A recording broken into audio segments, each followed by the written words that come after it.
யாருக்கெல்லாம் குழந்தை இல்லையோ உங்களுக்கு அந்த ஜென்மம் அங்க முடியுதுன்னு அர்த்தம். யாருக்கெல்லாம் ஆண் வாரிசு இல்லையோ உங்களுக்கெல்லாம் இந்த ஜென்மம் முடியுதுன்னு அர்த்தம். இதெல்லாம் சூட்சமா. என்னோட வாழ்வின் பிற்பகுதியே இப்ப ஆன்மீகத்துக்குள்ள வந்துருச்சு. இதுல நான் ஏதாவது முடிவு பெறல அப்படின்னா அடுத்த ஜென்மத்துல எனக்கு திருமண வாழ்க்கை கரெக்ட்.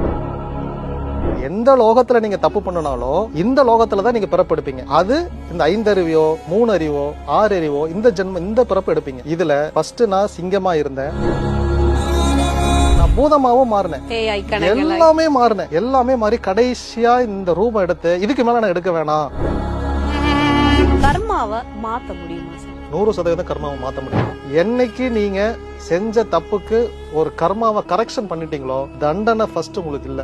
ரெண்டாவது, இப்படிப்பட்ட ஒரு ஆள் தான் இந்த பிரபஞ்சத்துக்கே தேவை. நீங்க அஷ்டமத்து சனியில கஷ்டப்படுறவங்களை பாத்தீங்கன்னா, என் நண்பனுக்கு லோன் வாங்கி கொடுத்தேன் சார், நான் மாட்டிக்கிட்டேன். இப்ப நான் செஞ்சது என் பையனுக்கு போகாம இருக்கணும். நான்